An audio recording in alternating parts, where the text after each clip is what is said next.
Wala akong choice. Choice? Choice? Ano ang kailangan mong pagpilian?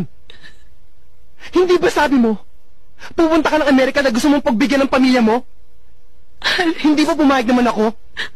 Hindi ba? Susunod ba nga ako sa'yo doon? So ano pa? Ano pa ang dapat mong pagpilian when I gave you the best choice?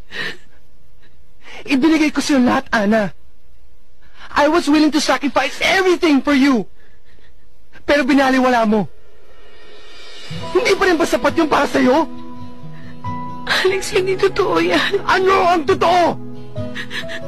Natakot ako na baka masira ang buhay mo nang dahil sa akin. Sinungaling ka.